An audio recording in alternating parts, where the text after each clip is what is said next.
Hey guys!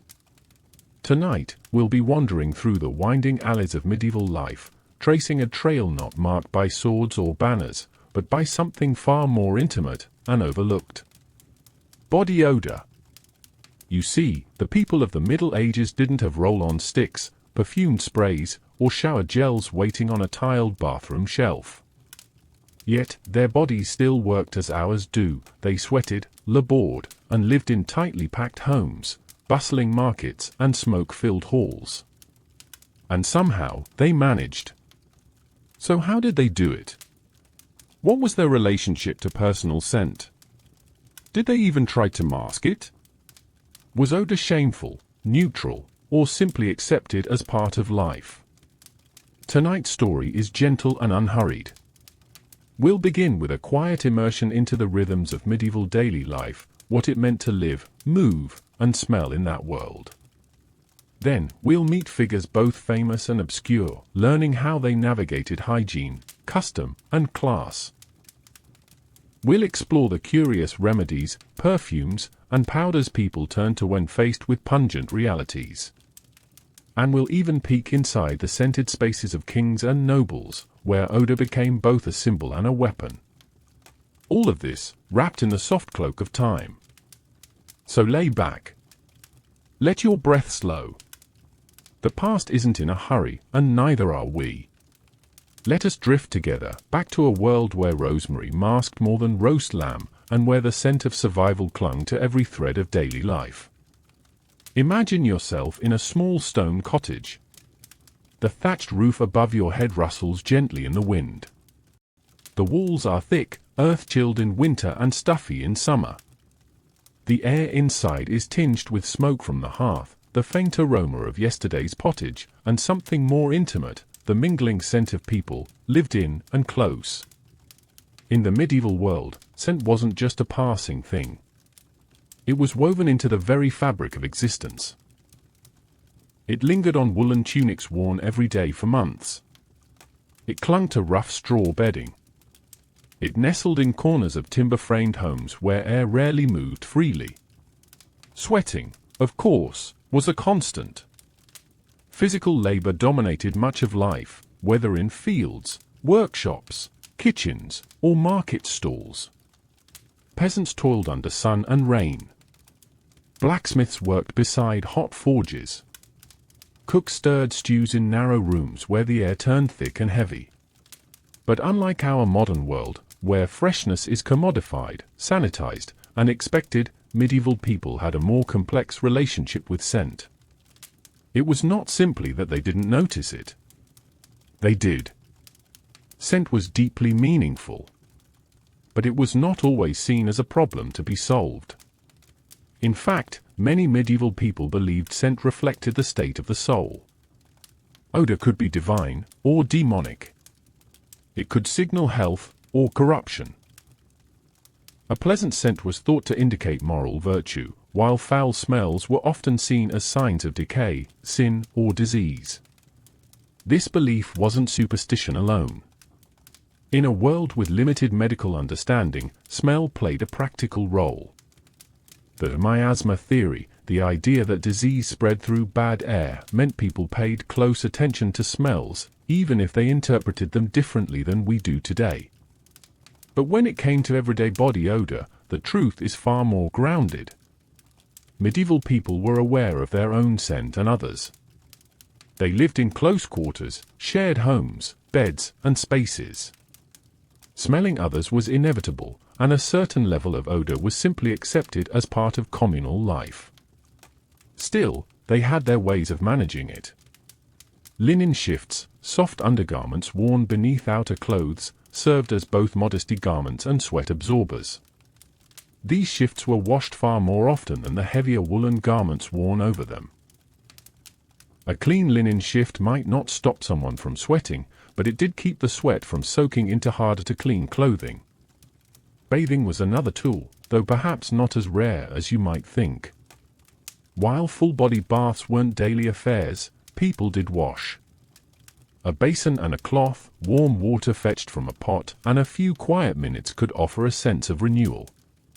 And in cities or towns, public bathhouses provided access to deeper washing, even if modesty rules varied from place to place. These houses were social hubs too, places of gossip, relaxation, and yes, sometimes suspicion, especially from church officials who associated them with temptation. Then there were herbal solutions. People hung bundles of dried lavender, rosemary, or mint in their homes. They carried small bouquets or scented pouches. Women tucked aromatic herbs into the folds of their garments. Men rubbed sage or thyme into their hands. These weren't deodorants as we know them, but they were deodorizing in their own way. The rhythm of life in medieval Europe was slow, seasonal, and deeply embodied. People understood their own scent as part of their presence, not something to be completely erased.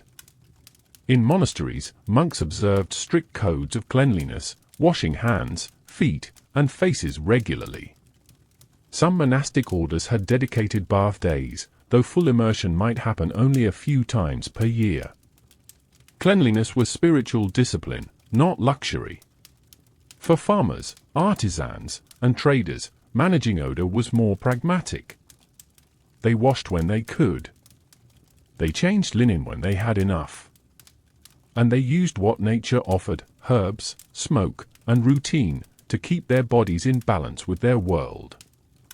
Even cosmetics found a place.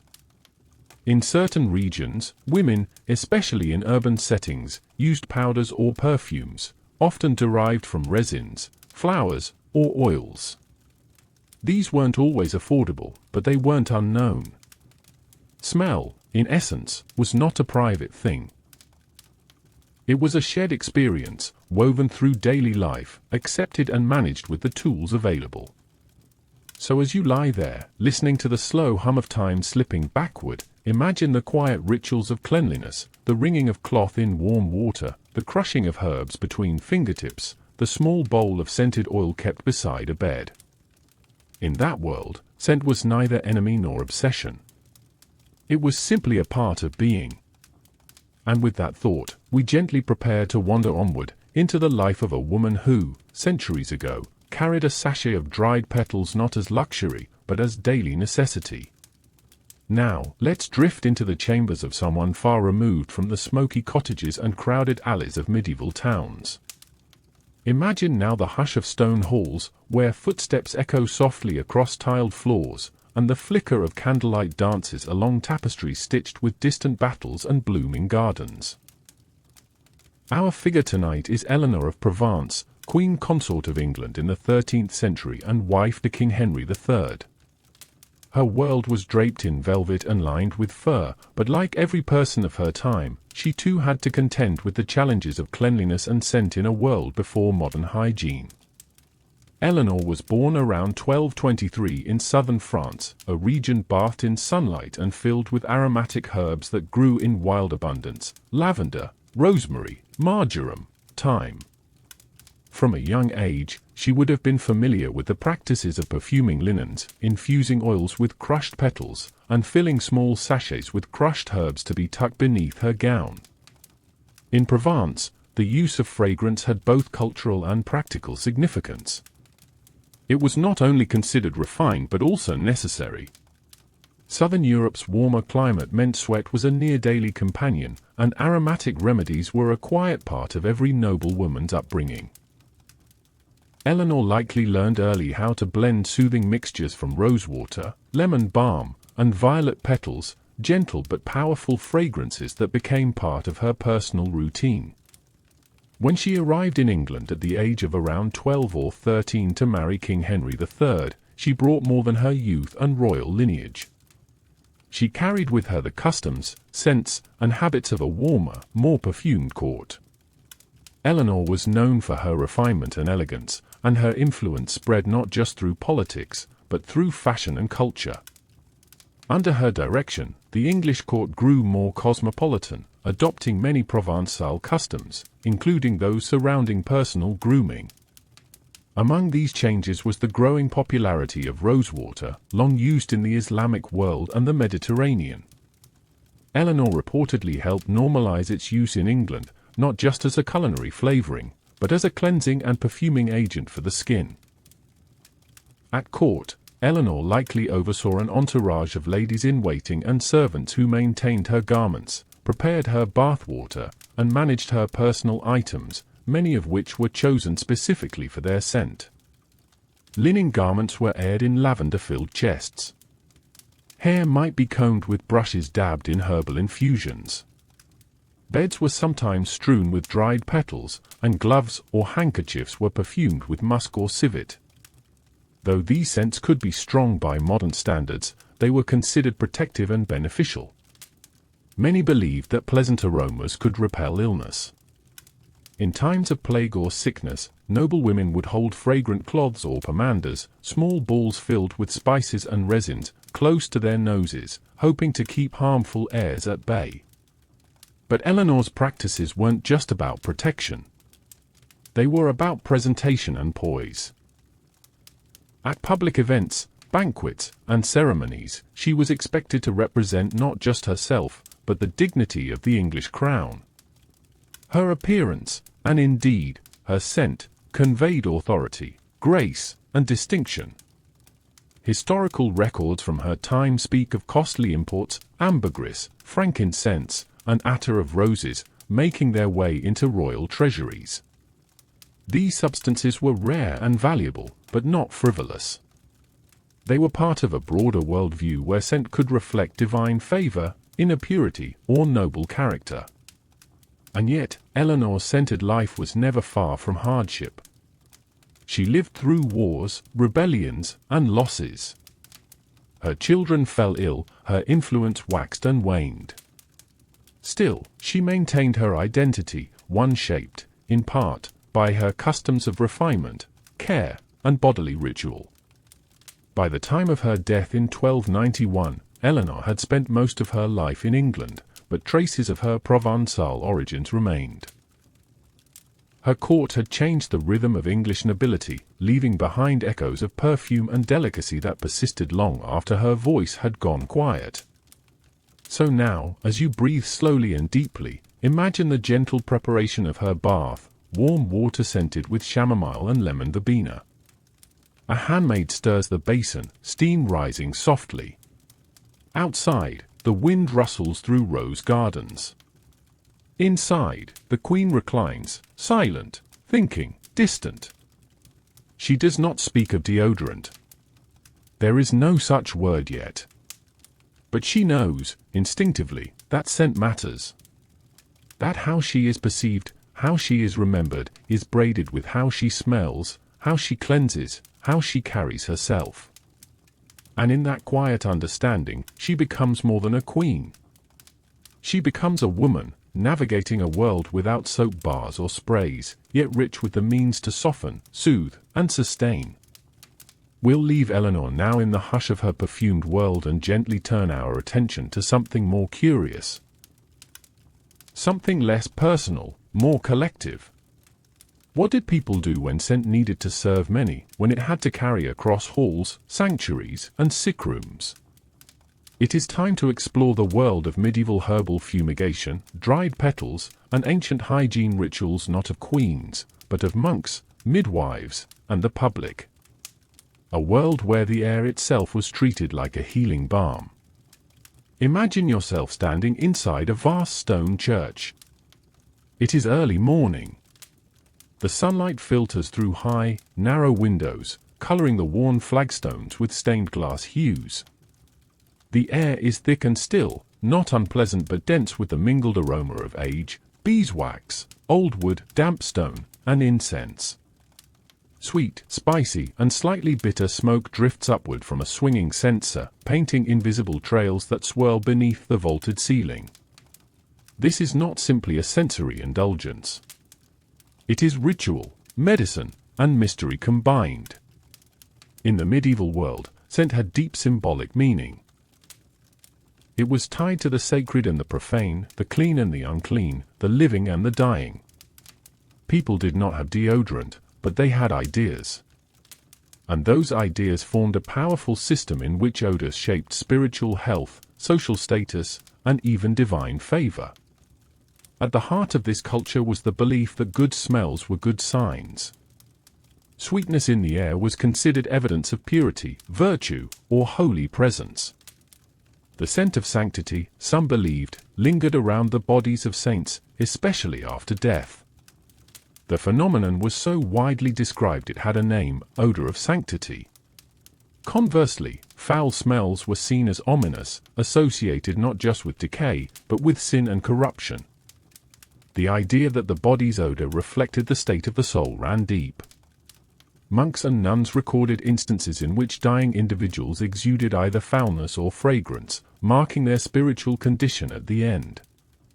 This belief spilled over into many aspects of medieval life. Hospitals and leper houses, for example, often used herbal fumigation. Bundles of rosemary, juniper, or thyme might be burned to cleanse a room's air. Not only were these believed to drive away bad spirits, they were thought to chase out disease. Under the miasma theory, where illness spread through bad air, smoke wasn't just perfume. It was protection. Archaeological evidence supports this. In excavations of medieval hospitals and monasteries, researchers have uncovered ceramic incense burners, scent bottles, and even traces of dried herbs in burial layers. These were not idle luxuries, but part of an ancient hygiene system, a way to fight the unseen through the air itself. In homes, especially among the wealthier classes, scent played a quieter role. Small terracotta pomanders, perforated containers filled with aromatic materials, were worn on belts or carried in pockets. People filled them with ambergris, cloves, myrrh, or musk if they could afford it. These smells were strong, sometimes almost overwhelming to modern noses, but they served a purpose: to mask, to cleanse, and to comfort. Some scholars believe that in large gatherings, particularly during feast days or religious festivals, herbs were strewn on the floor, rushes mixed with lavender, mint, and meadowsweet. As people walked, their footsteps crushed the leaves, releasing scent into the air. It was a subtle, passive way of refreshing a room, with the added benefit of absorbing spills and dampness. In a few rare cases, archaeologists have even recovered traces of these strewn herbs, fossilized in the dirt of ancient manor floors. Beneath centuries of dust, fragments of plant life once used to freshen a hall whisper back to us that scent, in the Middle Ages, was both ordinary and artful. The ritual use of scent also extended to death and burial. When someone of wealth or status died, their body was often surrounded with perfumed cloths, or anointed with spiced oils. These rituals had religious meaning, but they also served a very practical purpose, delaying the natural signs of decay. In some cases, bodies were buried with small bags of dried herbs tucked beneath the arms or near the chest. And in monasteries, where silence and discipline ruled, the scent of incense marked time. It drifted through morning prayer, through midday chants, through the long, echoing halls at vespers. It became a kind of clock, a quiet rhythm by which the faithful moved, breathed, and believed. Even outside of Christian Europe, scent remained powerful. In the Islamic world, medical texts on hygiene and perfumery influenced European scholars and physicians. Translations of Arabic works introduced new ingredients, citrus oils, sandalwood, camphor, and new tools, like the alembic still, used for distilling oils from plants. These innovations helped shape medieval apothecaries and even the early roots of perfumery as we know it. In fact, some of the earliest written deodorant recipes appear not in English, Latin, or French, but in Arabic medical manuscripts, mixtures of alum, rosewater, and vinegar designed to suppress odor and cool the body. Back in Europe, knowledge traveled slowly but steadily. By the 14th century, a growing number of households, especially in Italy and southern France, were using floral waters for cleansing. These were simple distillations: rosewater, orange blossom water, sometimes mixed with vinegar or spices. They could be applied to the face, the underarms, or to linens. Still rare, still expensive, but no longer unknown. These practices mingled with folk remedies handed down orally by midwives, herbalists, and village healers. Elderflower to soothe the skin. Lemon balm for fragrance. Ash tree leaves boiled in water, used as a body rinse. Even in their simple homes, people tried to manage odor not by erasing it, but by softening its presence. They didn't aim for sterility. They aimed for balance. So now, in the quiet of your own room, imagine a small wooden bowl on a window ledge. Inside it, dried petals from a summer harvest, rose, lavender, marigold. A soft breeze passes, lifting the faintest scent into the air. It isn't deodorant, but it is comfort. Memory. A method. A little magic, passed down not in bottles, but in habit, gesture, and care. Let's leave the curling smoke of sacred spaces behind and turn now to the world of nobles and courtiers, people who you sent not only for health or ritual, but for power, status, and seduction. A world where fragrance became a language, a weapon, and sometimes a mask. Now, let the quiet grandeur of the past unfold once more. Imagine yourself walking through a royal palace in late medieval France. The corridors are wide and cool, the walls adorned with tapestries depicting both piety and pleasure, saints on one side, hunting scenes on the other. The air smells not of dust or stone, but of roses, cinnamon, and musk. It is the aroma of wealth. The scent of nobility. In the world of medieval elites, personal odor was not merely a concern of hygiene, it was a signal. A language. An expression of class, access, and power. To smell good, artificially good, was a privilege, one that separated the few from the many. The further one climbed up the social ladder, the more likely they were to have the means, and the obligation, to mask their natural scent with something more pleasing, more controlled, more carefully constructed. Unlike the peasant who might rinse with herb-infused water from her garden, a noble woman could commission blended perfumes from distant apothecaries. And unlike the town merchant who might dab rosemary behind his ears, a duke could afford gloves perfumed with ambergris imported from the coast of Arabia. Let's begin in the dressing chambers. A noble woman's toilette was not a private affair. It was an event. A ritual of layers: linen, wool, fur, silk. Between each, something soft or fragrant was often placed. A sachet of herbs. A ribbon sprayed with rosewater. A fine dusting of orris root powder, gently patted into the underarms or along the bodice. There were no deodorant sticks, but there were powders. Crushed violet petals, ground cloves, powdered myrtle leaves. These were mixed with starches or chalk and used to freshen the skin, particularly in areas prone to moisture. Often applied with soft cloths, they served to both absorb and disguise. Men, too, participated in the art of scent. Knights returning from tournaments might cleanse in perfumed baths, their water laced with dried flowers or spices. Royal barbers and attendants had recipes for lotions made from saffron, elderflower, and even burnt orange peel. Some of these were rubbed into the beard, others into the scalp or underarms. But among the wealthiest of Europe's elite, gloves became a special item of scented fashion. Imported from Spain, Italy, or the Middle East, these gloves were often made from fine leather and soaked in aromatic oils, rose, amber, musk. A person could wave their hand and subtly release a cloud of fragrance. In crowded courts or ballrooms, this was both pleasant and strategic. It cloaked one's natural scent and replaced it with something suggestive of luxury, even virtue. In this way, perfume became part of political theatre. To arrive in court already perfumed was to arrive ready. Ready to impress, to command, to seduce, or to intimidate. Sometimes the scent of a person entered a room before they did, and lingered long after they left. The connection between scent and seduction was not lost on medieval writers. Courtly love poems often reference not just beauty or virtue, but fragrance.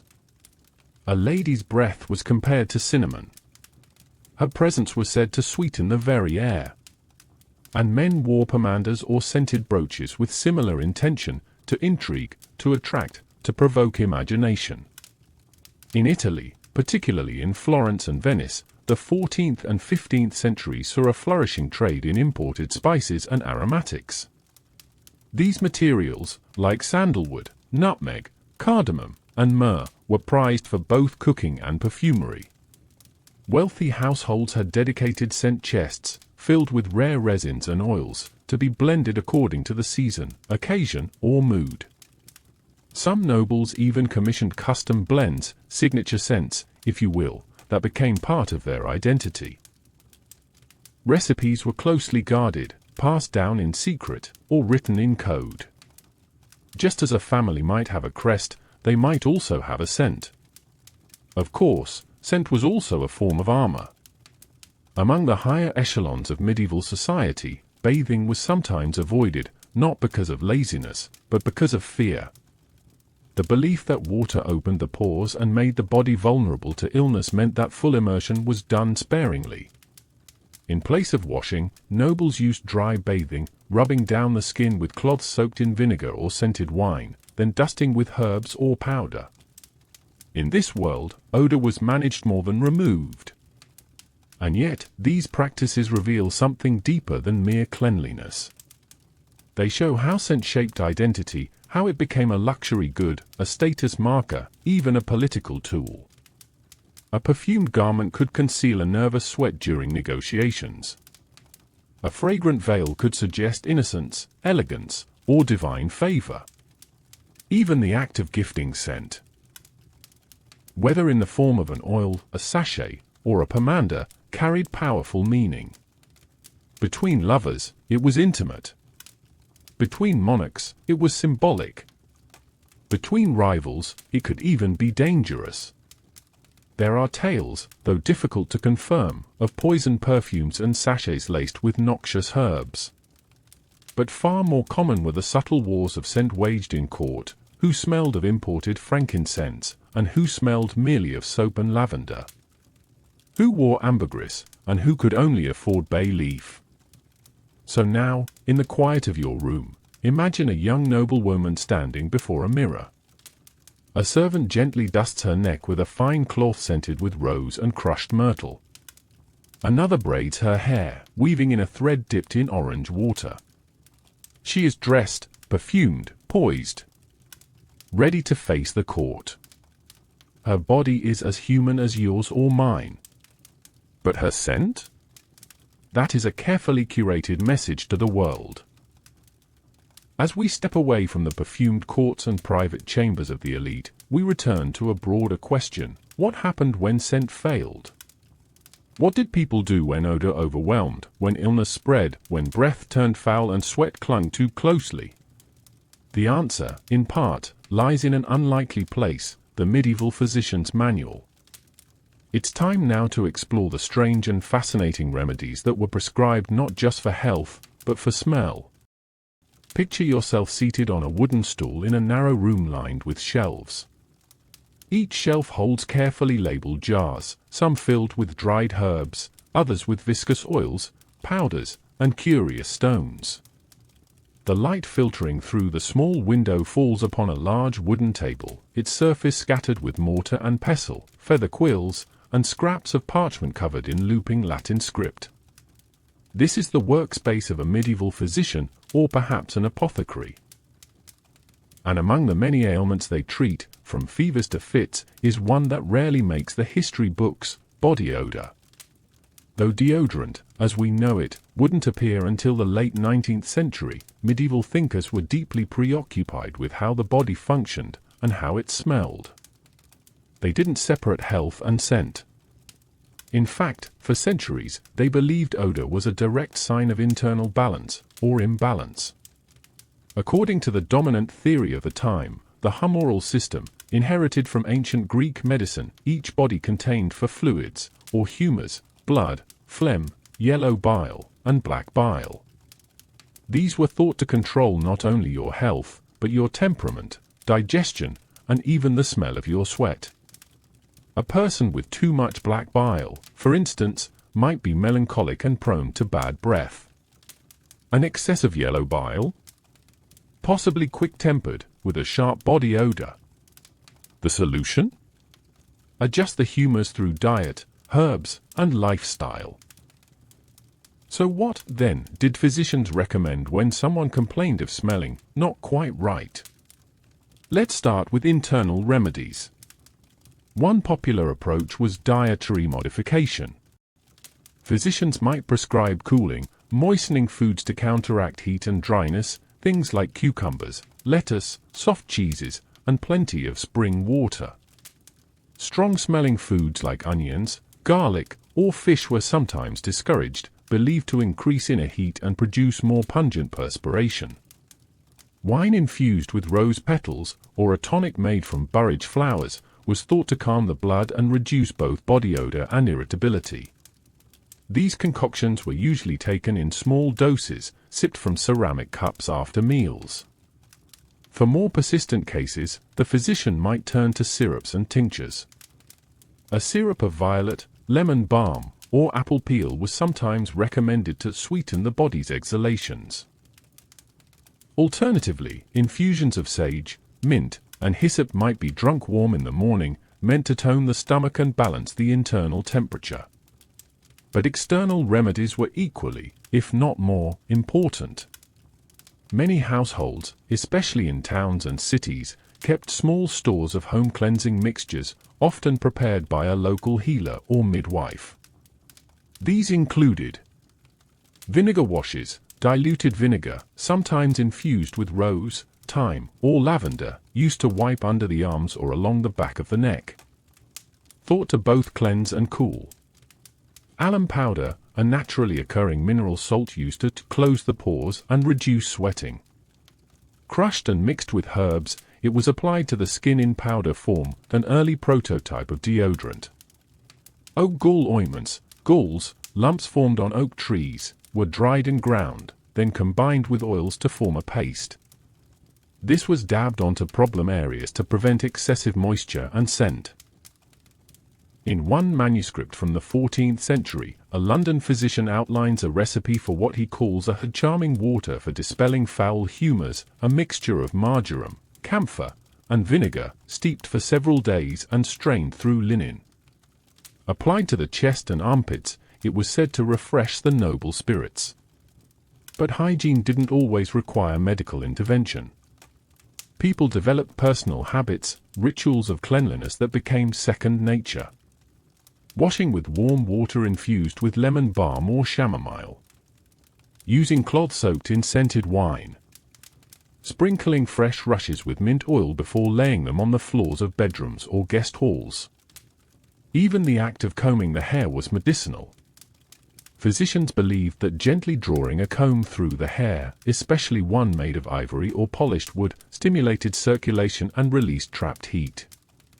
Combs were sometimes scented with resin or rubbed with thyme oil, turning an ordinary routine into an aromatic therapy. Medieval texts also contain more unusual remedies. One 15th-century German herbal recommends carrying a nutmeg tucked into the bodice to prevent corruption of the air around the body. Another suggests that sleeping with a sprig of rue under one's pillow might reduce nighttime sweating.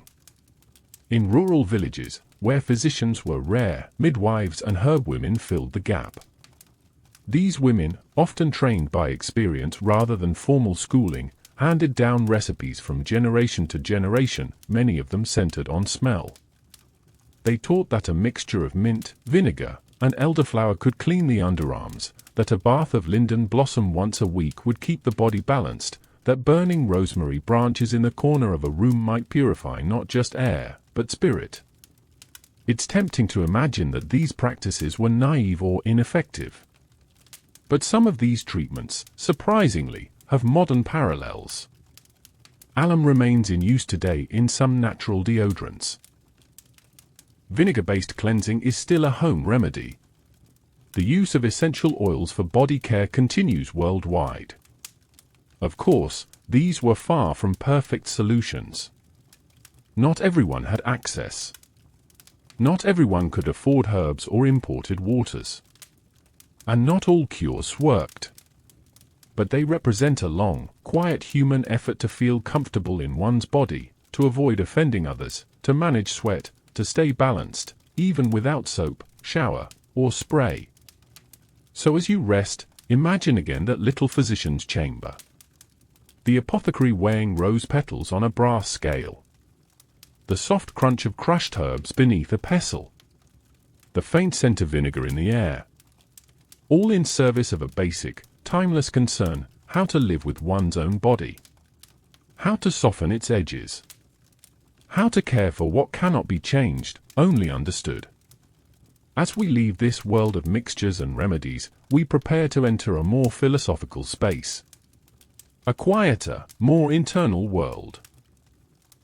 What did medieval theologians and thinkers believe about the scent of the soul? How did scent reflect morality? How did people link the odor of the body to the purity or impurity of the mind? That is where we'll go next. Close your eyes and imagine a silent stone cell, lit only by the flickering flame of a beeswax candle. A woman sits quietly on a low stool, her hands folded in prayer. Her clothes are plain. Her body has not touched a bath in decades. She eats no meat, barely drinks water, and wears a coarse woolen robe that irritates her skin. And yet, those who visit her speak of a sweet perfume that lingers in the air, like roses, even when none are nearby. This was not an uncommon claim in the Middle Ages. Throughout Christian Europe, especially between the 11th and 15th centuries, there emerged a curious pattern in the lives of saints and mystics: they often smelled wonderful. This phenomenon had a name: odor of sanctity. And it was taken very seriously. The idea was simple, yet deeply theological.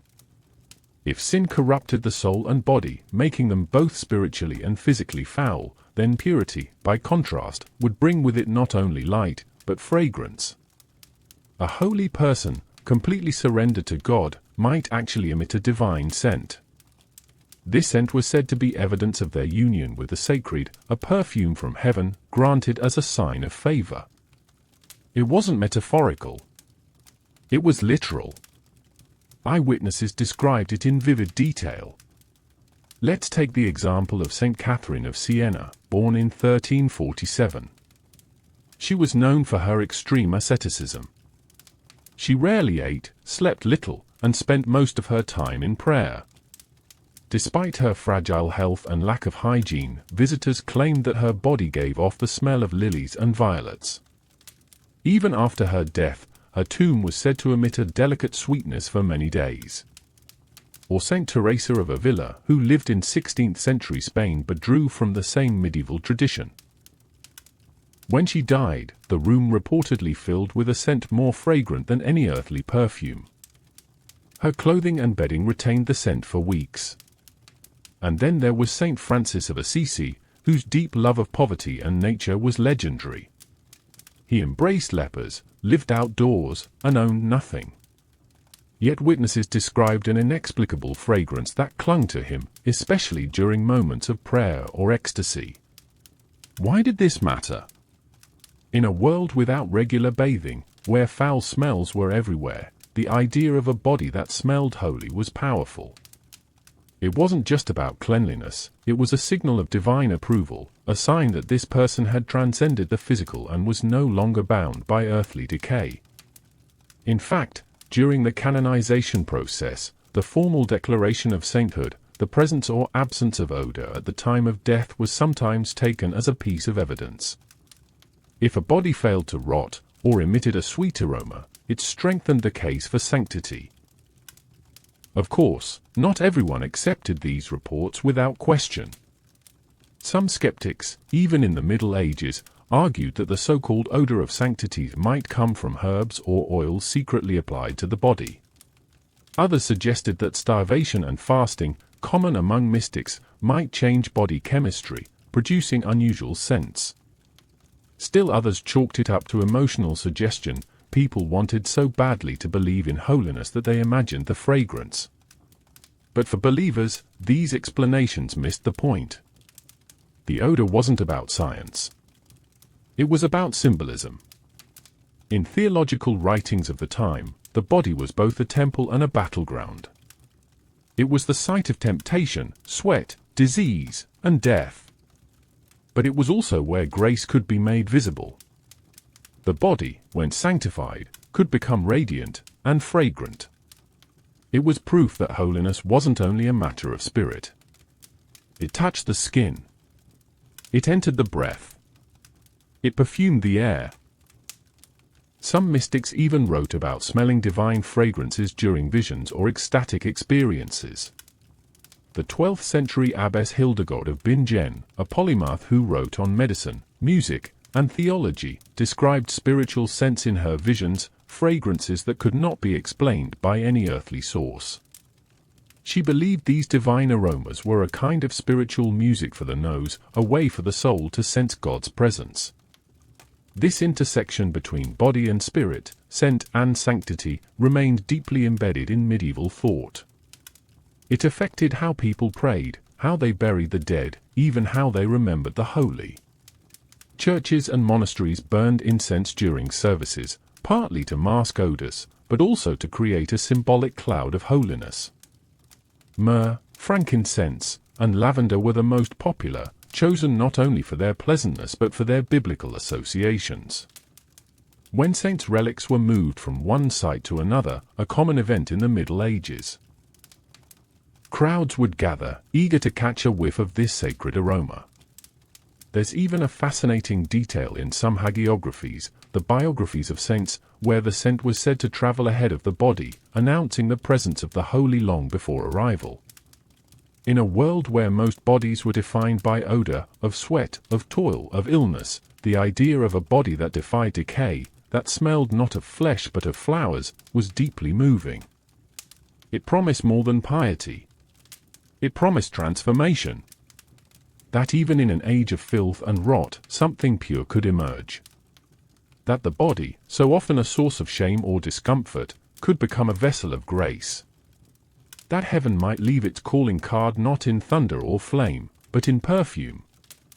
So as you lie here in the stillness of your own room, imagine a different kind of medieval chamber, not the noisy hall or the crowded bathhouse, but the quiet, candlelit cell of a woman lost in prayer. No ointments. No perfumes. And yet, the scent of roses hangs in the air. As we leave this intimate encounter with mysticism and metaphor, we next turn toward the social realm once again, into how odors defined class and social status in the medieval world. What did it mean to smell poor or rich? That is the path ahead. Close your eyes and imagine a silent stone cell, lit only by the flickering flame of a beeswax candle. A woman sits quietly on a low stool, her hands folded in prayer. Her clothes are plain. Her body has not touched a bath in decades. She eats no meat, barely drinks water, and wears a coarse woolen robe that irritates her skin. And yet, those who visit her speak of a sweet perfume that lingers in the air, like roses, even when none are nearby. This was not an uncommon claim in the Middle Ages. Throughout Christian Europe, especially between the 11th and 15th centuries, there emerged a curious pattern in the lives of saints and mystics. They often smelled wonderful. This phenomenon had a name: odor of sanctity. And it was taken very seriously. The idea was simple, yet deeply theological. If sin corrupted the soul and body, making them both spiritually and physically foul, then purity, by contrast, would bring with it not only light, but fragrance. A holy person, completely surrendered to God, might actually emit a divine scent. This scent was said to be evidence of their union with the sacred, a perfume from heaven, granted as a sign of favor. It wasn't metaphorical. It was literal. Eyewitnesses described it in vivid detail.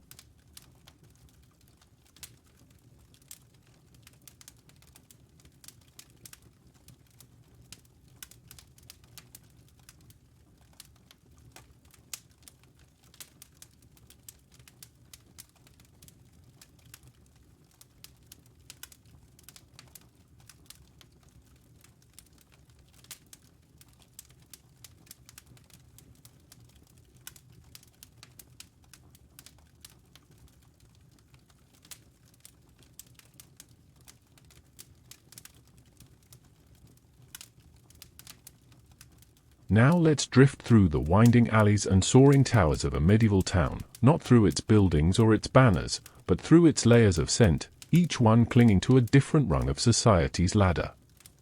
In the medieval world, smell was social. To put it simply, the way you smelled was, in many cases, the way you were ranked.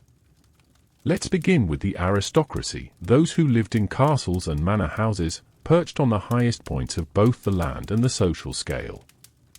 These households, though lacking plumbing or regular bathing, were still deeply concerned with fragrance. They filled their chambers with sweet-smelling herbs, strewn rushes, and dried flowers. Floors might be sprinkled with lavender, sage, mint, or thyme, not only to cover unpleasant smells but also to signify refinement. This wasn't just about comfort. It was about class identity. To smell pleasant was to declare yourself above the chaos of labor, filth, and proximity to the earth. It meant you had servants to clean, fresh linens to wear, and the leisure to care for your body. Among the nobility, personal scent was part of the performance of power. A lady might carry a pomander, a small, decorative orb filled with fragrant substances, on a chain from her belt or tucked in her sleeves. These little balls might contain cinnamon, cloves, musk, ambergris, or civet, all of which were imported, expensive, and rich in symbolism. Some were thought to protect against plague or miasma. Others simply evoked luxury. These weren't perfumes as we know them today. Rather, they were scented protections, signs of class and health.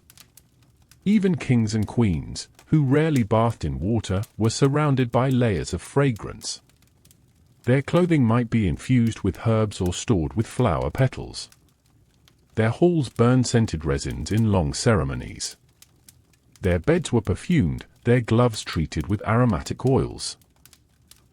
But if the nobility floated in clouds of imported musk and floral sachets, the poor were steeped in something else entirely. The scent of labor.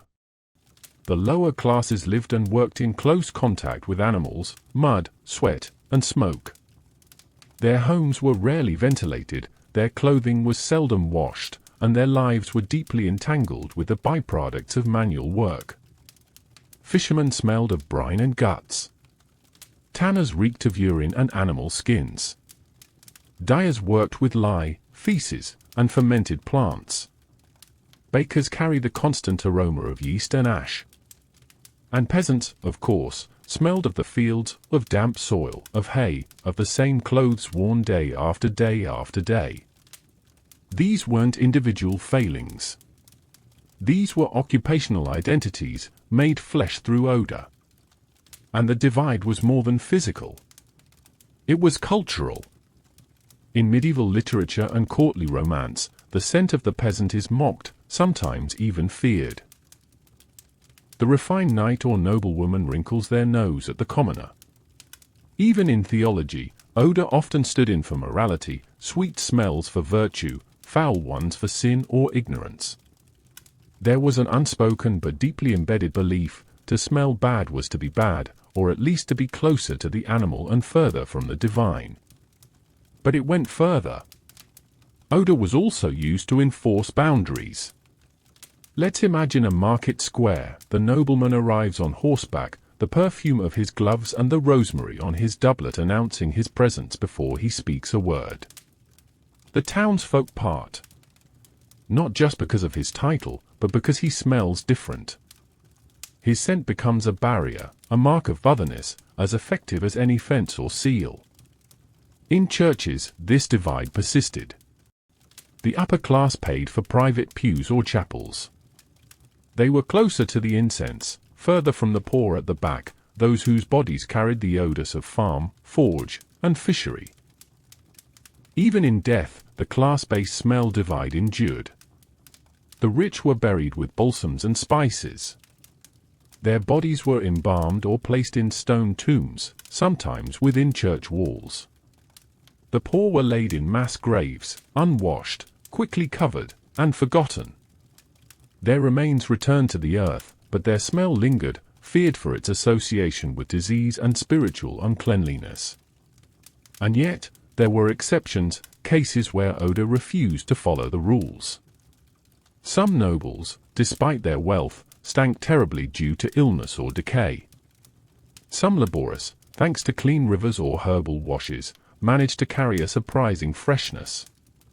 And sometimes, the entire system collapsed, especially during times of war, famine, or plague, when the smells of death and survival clung to everyone, noble and commoner alike. But overall, smell in the medieval world was not neutral. It was a language, one that marked difference, defined space, and enforced order. Just as clothing revealed rank, so too did scent. To carry a fragrant pomander was to carry status. To reek of sheep or leather was to bear your station. And to navigate the streets of a medieval city was to move through a map of aroma, where every turn of the head, every gust of wind, carried the social weight of smell.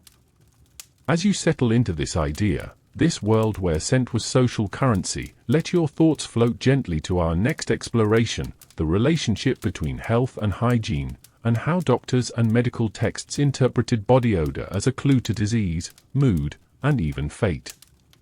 Let us now stroll into the quiet, candle-lit chambers of the medieval physician. Picture him in his long robes, surrounded by jars of herbs, scrolls of Galenic wisdom, and vials of curious fluids.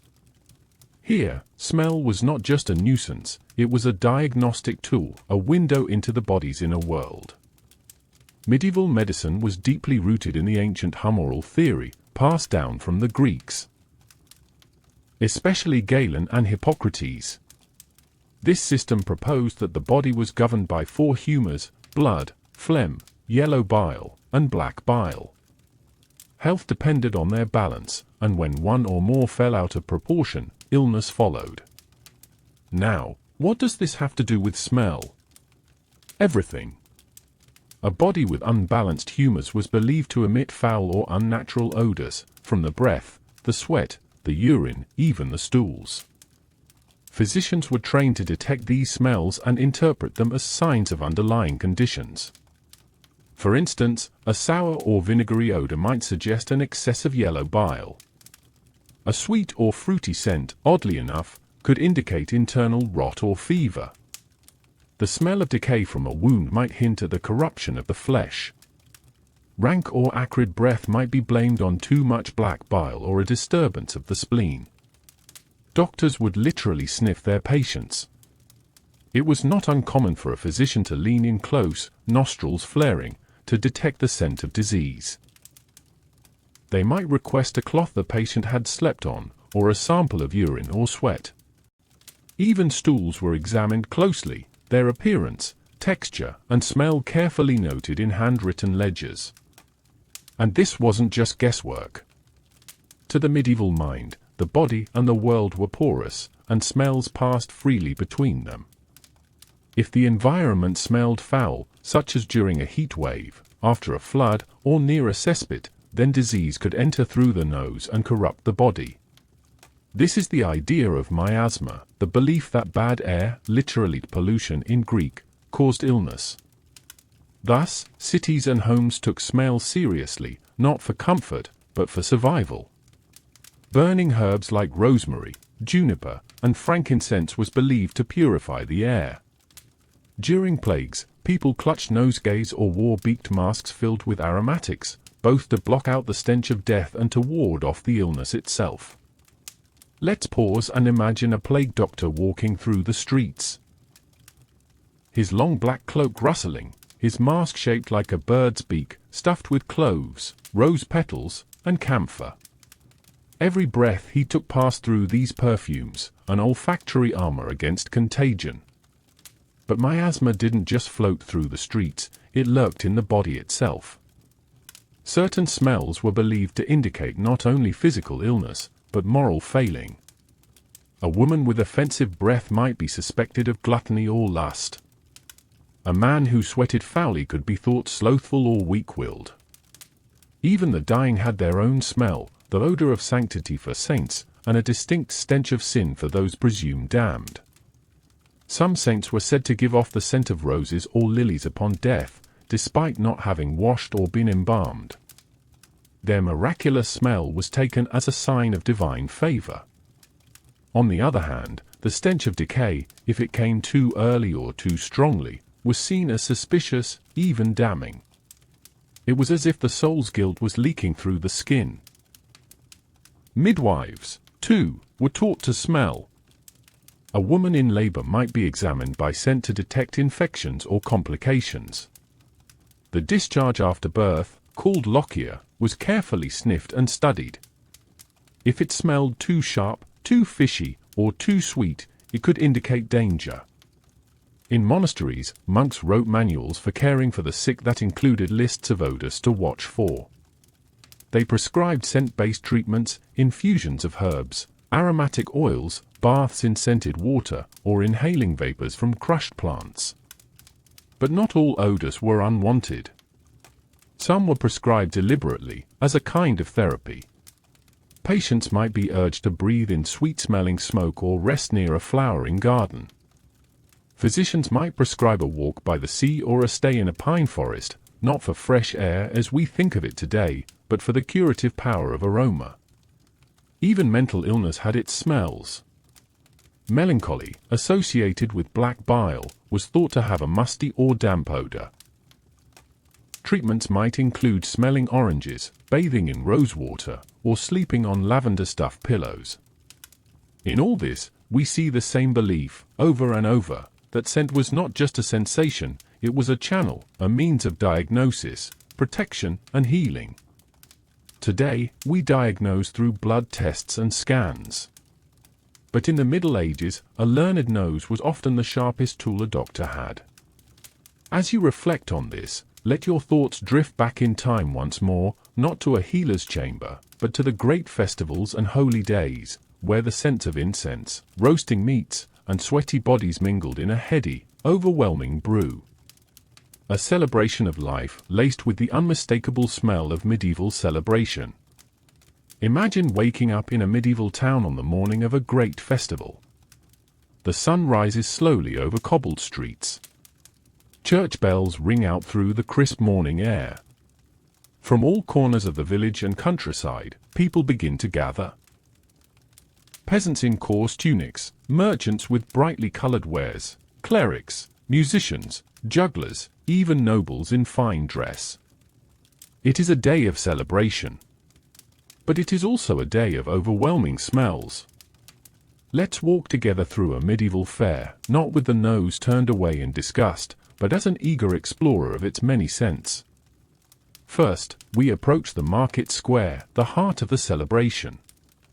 Stalls are being set up with wooden boards and canvas sheets, and from every corner, new smells greet us.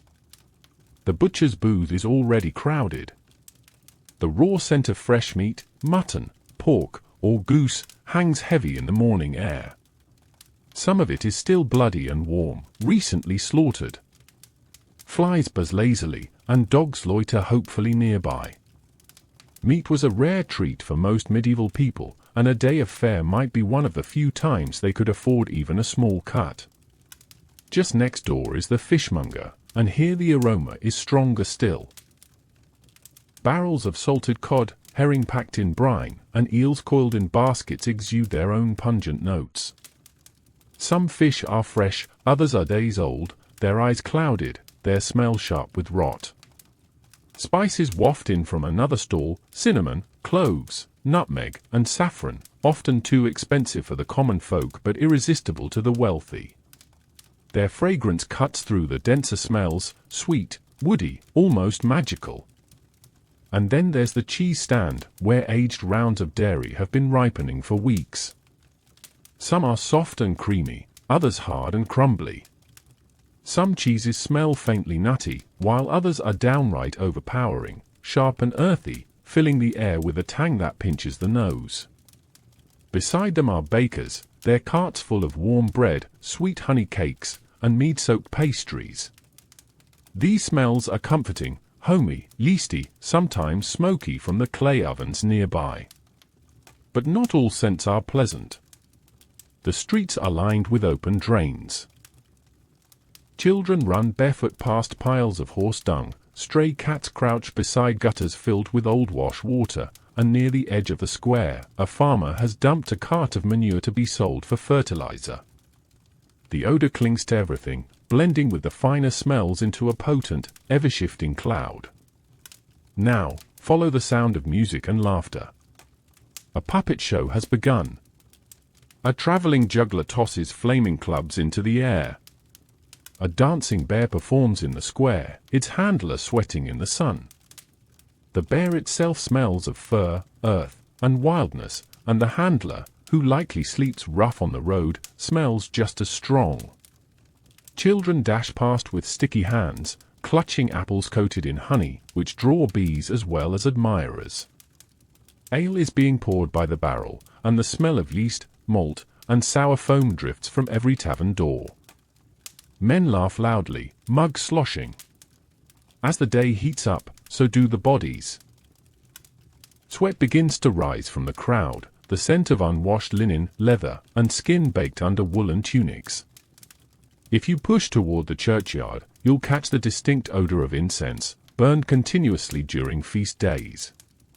It rises in columns from swinging censers, mixing with the smell of melting wax, old wood, and candle smoke. In this sacred space, the air becomes heavier, more perfumed. Yet even here, death is never far. In towns where churchyards double as burial grounds, the earth sometimes releases the faintest smell of decomposition, especially after rain. Meanwhile, down a side street, a blacksmith works at his forge. Sparks fly as hammer meets iron. The air is full of metallic dust, smoke from charcoal, and the burning tang of hot iron quenched in water. Another turn takes us to a herbalist, who lays out bundles of dried lavender, chamomile, sage, and valerian. She crushes some leaves between her fingers for a potential buyer, and the scent is refreshing, almost medicinal. As the sun sets and torches are lit, the smells begin to change again. Now comes the roast meat, sizzling over open fires. Fat drips and hisses into the flames. You can smell onions charring, and hear the spitting of sausages, the perfume of garlic and herbs released into the air.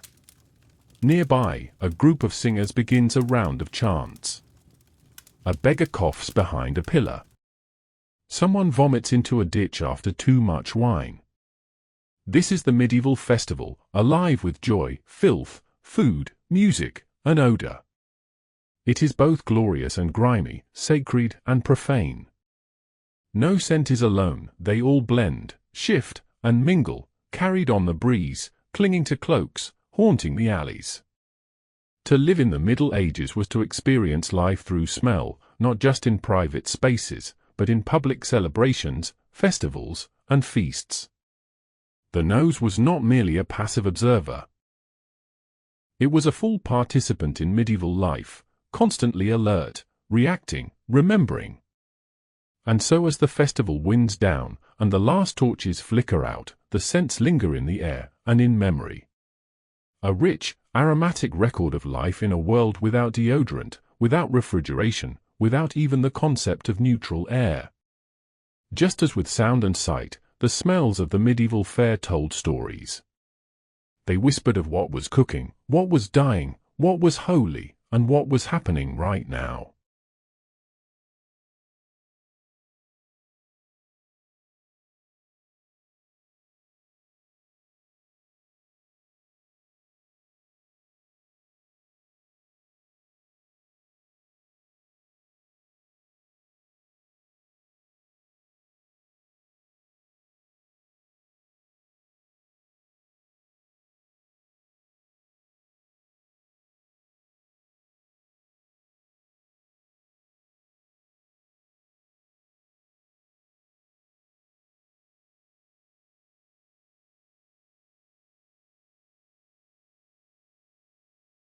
In the medieval world, scent was not merely physical, it was moral.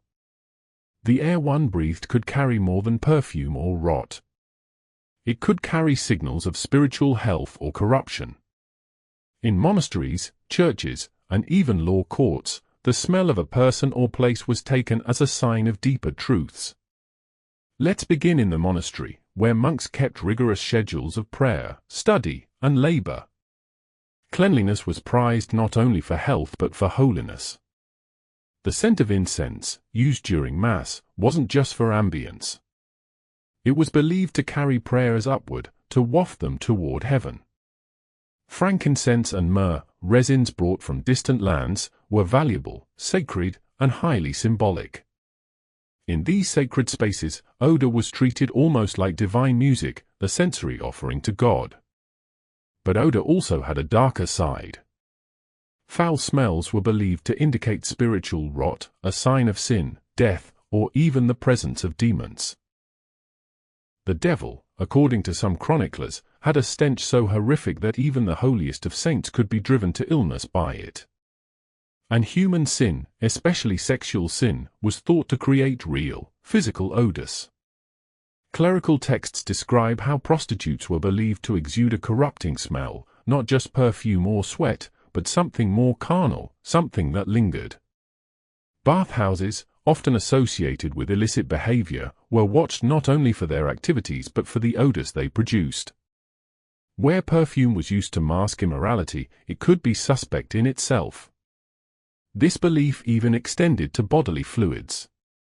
Medieval people thought that semen, menstrual blood, and sweat from sinful acts had distinctive, corrupting smells. A moral nose, it was said, could detect a sinner just by scent. This wasn't just folk belief, it found its way into legal proceedings and hagiographies, the biographies of saints. In one story, a holy woman passes a man in the street and faints from his stench, a metaphor, perhaps, but one that reflected the idea that evil was odorous. Conversely, saints and martyrs were often said to emit the odor of sanctity, a sweet, floral fragrance that filled the room at the moment of their death, a sign of divine favor. Relics, too, were said to smell. The bones of saints, preserved in churches, were reported to give off incense-like fragrances, despite centuries of burial. Pilgrims traveled from far away not just to see relics but to smell them, to inhale holiness. But this wasn't only about saints and sinners. Smell also became a way to structure class and cleanliness. The poor were assumed to stink not just from labor and filth, but because of moral failing. Wealthy individuals, who could afford baths, perfume, and silks, were thought to be morally superior because they smelled better. It was, of course, a self-serving narrative. To the elite, the poor were naturally more sinful, and that sin was betrayed by their smell. And yet, even among the wealthy, too much perfume was suspicious. It could imply vanity, pride, or attempts to hide one's true scent, a metaphor for moral disguise. We must also consider the medical theories of the time, which were deeply intertwined with religion. According to the humoral system, the body was governed by 4 fluids: blood, phlegm, yellow bile, and black bile, and each had a corresponding smell. A person's scent could be used to diagnose imbalance, which in turn was thought to reflect not just illness, but character. For instance, too much black bile, associated with melancholy, could make someone smell earthy and cold. Yellow bile, linked to anger, gave off a hot, sour odor. The connection between body and soul was so complete that doctors, priests, and even neighbors believed that a foul odor indicated both physical disease and inner decay. And what of hell? Theologians and poets agreed, hell stank. Dante, in his Inferno, describes the sulphurous reek of the underworld, where the damned writhe not only in flame but in filth and foulness. The idea of hell as a stench-ridden pit was common in sermons and religious art. To smell bad, or to live in bad smells, was to be closer to damnation. But heaven? Heaven, of course, smelled like lilies and roses, like clean linen and sanctified oils. So, when a person walked into a medieval church and inhaled the mixture of incense, beeswax, old wood, and damp stone, they weren't just stepping into a building. They were entering a moral landscape of odors, each one resonating with spiritual meaning. In this world, the nose became a kind of moral compass. To smell clean was not just to be clean, it was to be righteous. To stink was not just to be dirty, it was to be damned. Smell had theological weight. It was part of how people understood sin, virtue, death, and redemption. And while some of it may seem strange to us now, these beliefs shaped everything from bathing habits to burial practices, from perfume recipes to the placement of public latrines. When the nose was offended, it wasn't just a personal reaction, it was a sign that something, somewhere, was morally wrong. Despite what many modern people believe, medieval folk weren't entirely indifferent to personal hygiene or scent. Quite the opposite. For those who could afford it, there was a surprisingly wide range of toiletries, from homemade deodorants and tooth powders to exotic perfumes and scented oils. The world might have been grimy, but it wasn't scentless, and certainly not scent unaware. Let's begin with the wealthy, whose pursuit of pleasant aroma was both a luxury and a statement. For noble women and men alike, perfume was not merely cosmetic, it was medical, spiritual, and social. Perfume making was a craft, often practiced by apothecaries or herbalists. Scented waters, known as aromatic waters, were among the most common products. One of the most famous was Hungary water, made by distilling rosemary in alcohol. It was believed not only to perfume the body, but also to invigorate the spirit and prevent illness. Another popular concoction was rose water, which doubled as both a facial cleanser and a light perfume. Made by soaking rose petals in water or distilling them in copper stills, it was kept in ornate glass bottles and applied with linen pads or fine cloth. For the most elite, there were more exotic choices: musk, civet, ambergris, and sandalwood. Musk was derived from the glands of deer, civet came from the perineal glands of a small cat, and ambergris was a strange waxy substance excreted by whales. Each was pungent, rare, and expensive, often blended with oils or powders to soften their intensity. These substances were believed to counteract body odor, protect against miasma, bad air thought to carry disease, and indicate sophistication. Carrying a scented pomander, a small perforated ball filled with aromatic herbs, was fashionable among the upper class. It dangled from belts, rosary chains, or even hung inside clothing. Pomanders didn't just smell nice, they were believed to protect one from the plague. The poorer classes, of course, couldn't afford such luxuries. But that didn't mean they were without hygiene or scent awareness. They had their own homemade remedies and techniques. Many people used herbs like sage, mint, thyme, and lavender to freshen themselves. These were sometimes rubbed directly onto the skin or boiled in water to create simple washes. Armpits, hands, and feet were the most common targets. Homemade deodorants could be made from vinegar, salt, and crushed herbs. One 14th-century household remedy involved mixing baking soda, or wood ash, with powdered sage and applying it like a paste. Another method involved soaking cloths in fragrant wine and wiping down the body. And when baths were not available, either due to weather, location, or fear of disease, people sometimes opted for dry bathing, using powdered herbs or rice flour to absorb sweat and reduce odor. In cities, especially in warmer climates like southern France or Spain, public bathhouses continued to operate well into the later Middle Ages. These were not just for cleaning, but for socializing, relaxing, and scenting the body. After bathing, people often anointed themselves with perfumed oils or balms made from olive oil, almond oil, or beeswax. For the mouth, there were tooth powders made from crushed salt, mint leaves, and charcoal, sometimes mixed with honey or vinegar. Brushing wasn't yet standardized, but cloths and sticks were used to rub the gums and clean the tongue. Hair was another concern. Many people used vinegar rinses to clean the scalp and herbal infusions to scent the hair. Lavender, rosemary, and bay were popular choices. Oily hair could be treated with ground clay or ash, which worked like a primitive dry shampoo. Even clothing wasn't ignored. Since laundering wasn't always frequent, people scented their garments using herb sachets, perfumed laces, or aromatic smoke. In some households, clothing was hung over burning rosemary or juniper branches so the smoke would cling to the fabric.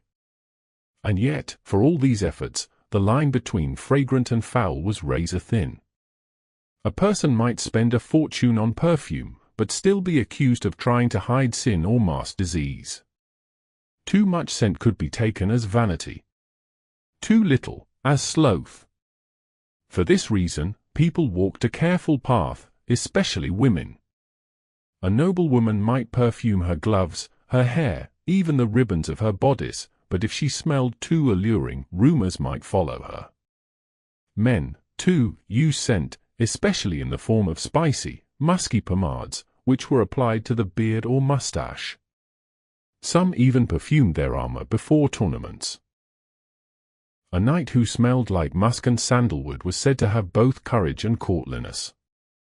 But perfumes were not just about bodies. They were used to scent rooms, bed linens, even books. Libraries sometimes stored parchment texts with lavender sprigs to ward off moths and add a pleasing aroma. Aristocrats burned ambergris or sandalwood in censers to perfume a chamber before guests arrived. This pervasive use of scent tells us something important. In a world full of odor, people fought back. Not with modern deodorants or shower gels, but with a rich, evolving toolkit of herbs, oils, smoke, and creativity. To smell pleasant was not just about vanity, it was about health, status, and control. It was a way to declare, in a scented whisper, I am clean. I am safe. I am civilized. And yet, even then, the effort was never complete. The medieval world was a world of contrasts, where perfume mingled with filth, where ambergris competed with dung, and where cleanliness was more aspiration than guarantee. Still, the effort mattered. And it left behind a fragrant trail, one that we can still trace today, in recipes, journals, and centuries-old sachets buried between the pages of books. In many ways, the ultimate test of medieval sanitation came during moments of crisis, especially during outbreaks of the plague.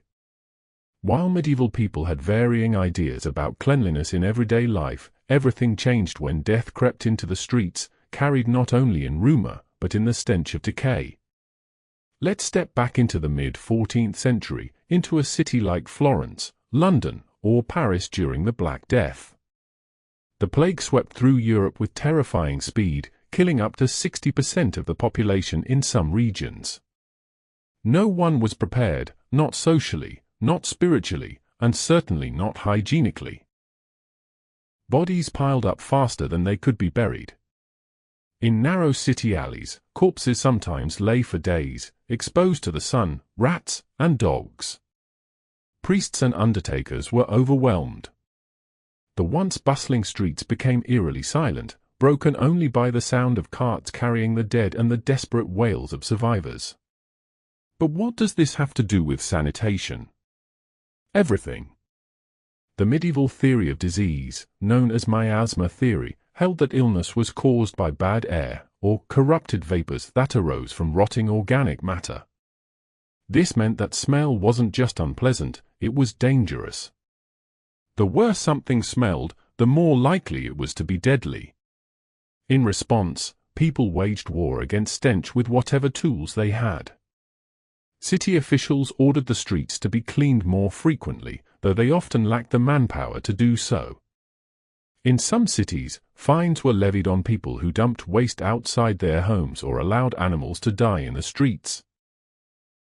Latrines were ordered to be emptied, and cesspits cleaned and covered. Wells were inspected and sometimes sealed if contamination was suspected. But none of this was enough. Public bonfires became a common sight.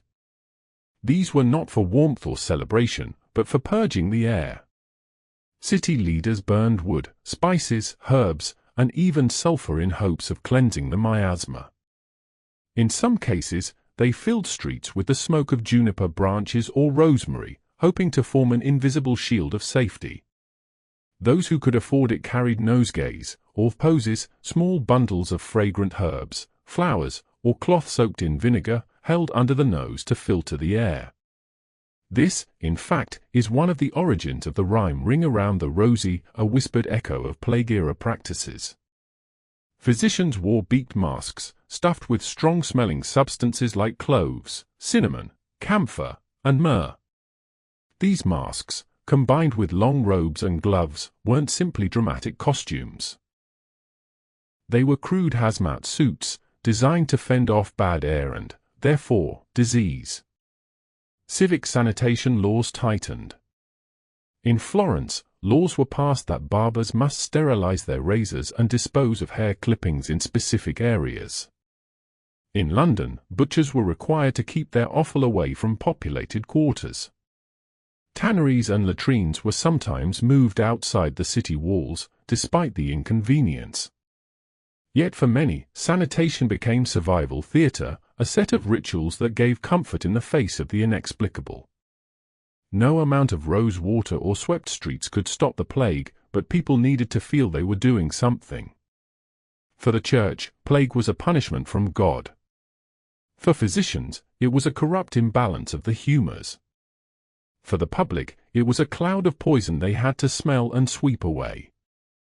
One French chronicler wrote of people burning clothes, fumigating homes, and fleeing the city with sprigs of thyme and lavender tucked under their sleeves. Another account from Venice noted that sailors arriving in port were kept on islands for 40 days, 40 giorni, which is where the word quarantine comes from. In some cases, sanitation orders were extreme. In Milan, for example, the city sealed the homes of infected families, with planks nailed over the doors and windows, effectively burying the sick alive. Whether or not this slowed the plague is debated, but it shows the extent to which hygiene, fear, and survival were intertwined. What's remarkable is how some cities used the crisis to reform sanitation permanently.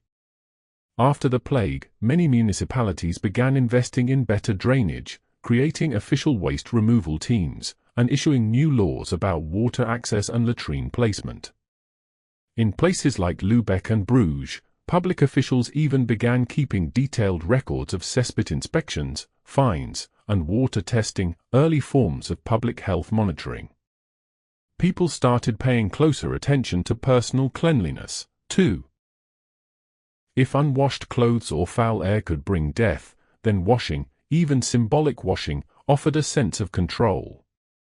Some towns expanded public bath access, while others built plague houses where the sick could be isolated. But not all reform stuck.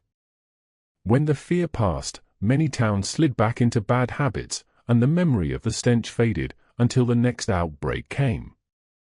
It's important to remember that plague didn't come just once. Major outbreaks returned roughly every generation for centuries. And each time, people brought back their recipes for rose water, rewrote sanitation rules, and tried to outscrub death with whatever tools they had. So in a sense, the Black Death was not just a cataclysmic tragedy, but also a catalyst for public health. It pushed medieval society to confront its filth, rethink its habits, and slowly, over generations, shift toward the sanitation systems that would later underpin modern hygiene. In the end, it's ironic. For all the perfumes and poses, the most powerful act of plague hygiene was not what they burned, sprayed, or sniffed. It was what they learned, that clean streets and clean water were not just signs of wealth, they were tools of survival. And that lesson, learned in the shadow of death, lingered far longer than any perfume ever could.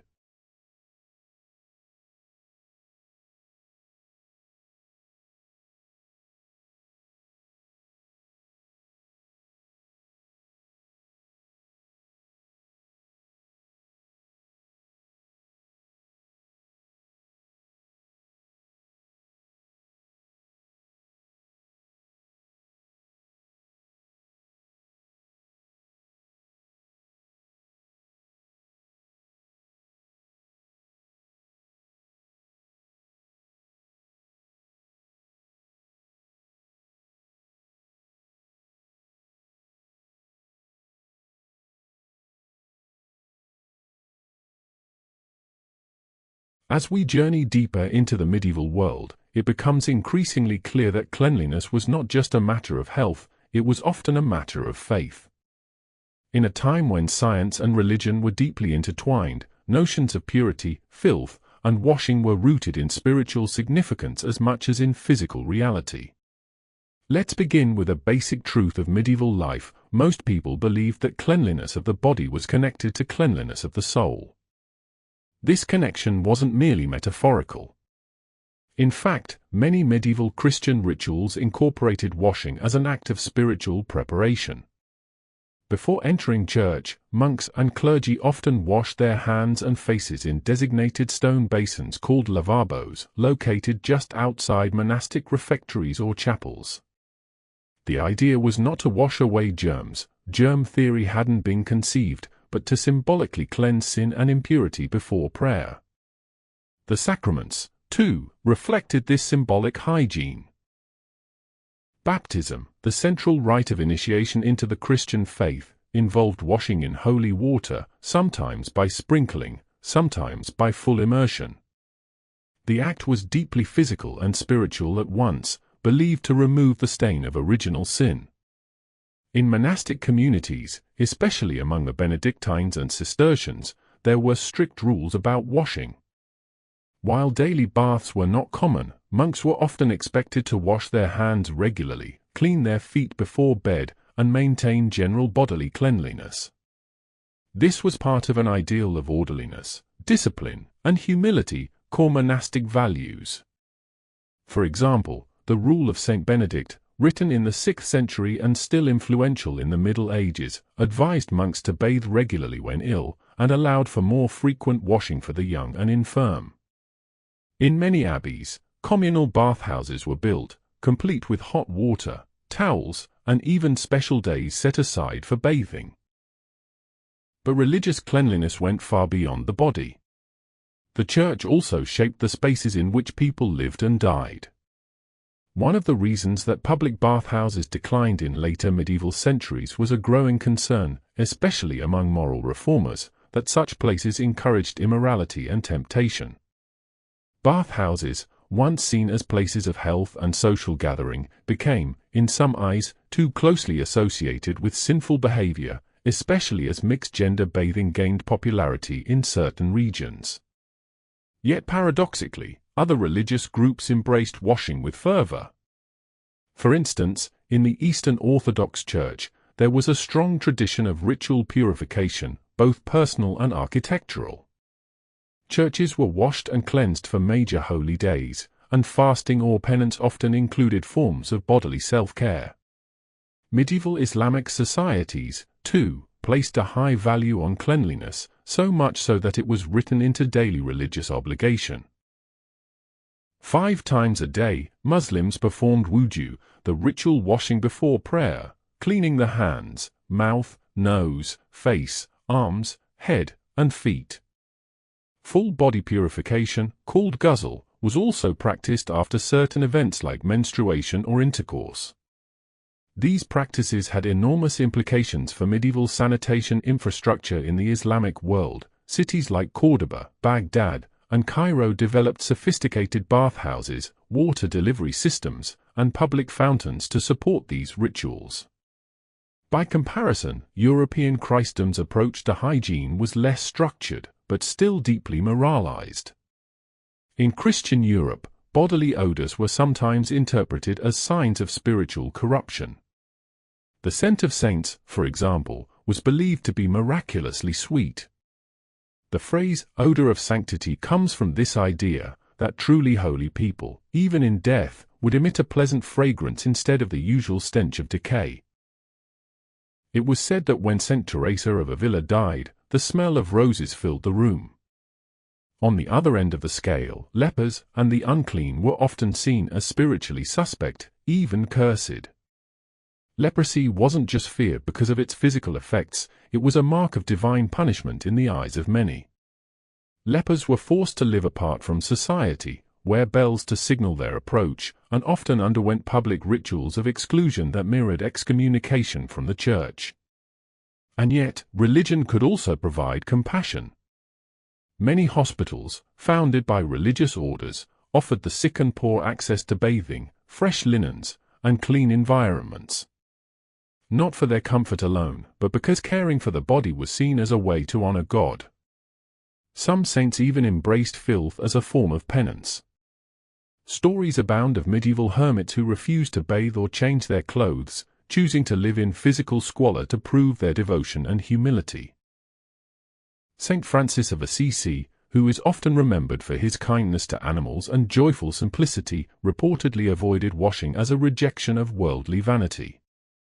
These contradictions, between spiritual purity and physical filth, between bathing as virtue or temptation, highlight how complex and layered medieval views on cleanliness truly were. There wasn't one single attitude, but a spectrum shaped by geography, faith, gender, and social class. Even in death, religious hygiene rituals remained essential. Bodies were often washed and wrapped with care, and holy water sprinkled to sanctify the passage into the next life. In some regions, monks or family members would wash the dead as part of their final duty of love. And what about relics? Bones, teeth, and bits of cloth that had once touched the saints were meticulously preserved, sometimes in ornate containers, but only after being cleaned and wrapped in fine fabrics. Even spiritual power, it seems, was easier to accept if it was properly washed and perfumed. In many ways, religion in the Middle Ages offered people a framework to understand the dirt and disorder of daily life. It told them that washing could be holy, that smells had meaning, and that cleanliness was more than skin deep, it was a reflection of the soul. So whether through a monk's morning lavabo, a pilgrim's visit to a healing spring, or a grieving mother's ritual washing of her child's body, the medieval world found countless ways to merge the spiritual and the sanitary. And in doing so, they made washing not just a chore or a luxury, but a sacred act. If the common folk in medieval Europe struggled with access to clean water, baths, or soap, the story was quite different at the other end of the social ladder. Among the aristocracy, hygiene took on a new dimension, not always more effective, but certainly more elaborate. Let us step inside the world of medieval nobles, lords, and kings, where personal hygiene was often intertwined with luxury, symbolism, and elaborate ritual. For royalty and the noble class, daily life was layered with ceremony. And though bathing wasn't necessarily frequent by modern standards, it was far more elaborate and arguably more comfortable than anything available to peasants. Take, for example, the ceremonial royal bath. These were not private moments of quiet self-care, but social and even political events. Monarchs like King Louis IX of France and Emperor Charles IV of the Holy Roman Empire were known to take baths in specially constructed, often mobile bathtubs made of metal or wood, lined with linen sheets, and surrounded by screens for modesty. Servants would heat water in cauldrons and pour it into the bath, often scented with herbs like rosemary, lavender, or sage. In these moments, kings and queens weren't merely bathing. They were performing an image of cleanliness, control, and divine favor. Their bodies were seen as semi-sacred, chosen by God to rule. Cleanliness, then, wasn't just a matter of health, it was political theater. Many noble households had dedicated bathrooms or bath towers, particularly by the 13th and 14th centuries. These rooms were built with stone walls, which helped retain heat, and sometimes included rudimentary plumbing with pipes delivering water from cisterns or nearby streams. Some castles even had heating systems that allowed water to be warmed via flues running beneath the floor, a luxury unimaginable to the peasantry. But not every noble took baths frequently. As with much of medieval hygiene, there was a great deal of variation. Some lords and ladies might bathe only a few times a year, especially in cold regions or during times of illness or war. Others, particularly those influenced by Islamic or Mediterranean cultures, bathed more often. The Crusades had a notable impact on hygiene practices among European elites. Crusaders returned from the Holy Land with new ideas about bathing, perfumes, and luxury. Some noble courts, inspired by the elegant bathhouses of Damascus or Cairo, began to construct their own private bathing chambers, complete with attendants, rosewater, and perfumed oils. One striking example comes from Eleanor of Aquitaine, a powerful queen who lived in both France and England in the 12th century. She brought with her a courtly culture that valued not only poetry and chivalry, but also refined grooming, aromatic baths, and sophisticated personal hygiene. Her influence shaped the habits of entire generations of European nobility. Among noble women especially, the pursuit of cleanliness often emphasized fragrance rather than water. Because daily bathing was rare, aristocratic women turned to perfumed oils, floral powders, and scented gloves to maintain freshness. It was fashionable to carry small bags of dried herbs or flowers, called pomanders, or to wear jewelry infused with ambergris or musk. These not only masked bodily odors but signified wealth and taste. Hair care, too, was elaborate. Noble women's hair was usually long and braided, oiled, and combed with ivory or wooden combs. It was rarely washed with water but instead cleaned with powdered herbs or starch, then scented with rose oil or cinnamon water. Maintaining this grooming regimen required the help of maids or ladies-in-waiting, highlighting once again how cleanliness was a class privilege. Noblemen were no less invested in grooming. Beards and hair were carefully trimmed, shoes polished, and doublets or surcoats dusted regularly. Kings often had royal bathers or barbers whose duties included not only cutting hair but performing minor surgeries and tooth pulling, another reminder of how hygiene and health were tightly bound. Interestingly, in times of plague or illness, many nobles believed that bathing could actually make the body more vulnerable to disease. The notion was that warm water opened the pores, allowing bad air or miasmas to seep in. To counter this, nobles would avoid bathing during epidemics but would instead perfume their skin, clothes, and rooms even more heavily.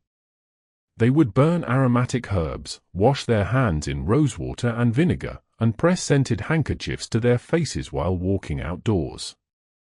Perfume, in particular, became a major industry in late medieval and early Renaissance courts. Imported spices and resins like myrrh, frankincense, sandalwood, and cloves were blended with local flowers and alcohol to create potent scents. These perfumes weren't just indulgent, they were thought to purify the air, keep illness at bay, and signal one's elite status. Lavish as all this was, it did little to truly protect nobles from lice, fleas, or disease. Royal courts, for all their pomp, were often rife with parasites. Heavy clothing, multiple layers, and tight collars made it difficult for air to circulate. Beds were shared, and rooms crowded during court gatherings. Lice combs were a common tool among nobles, and delousing was part of routine grooming, especially among ladies.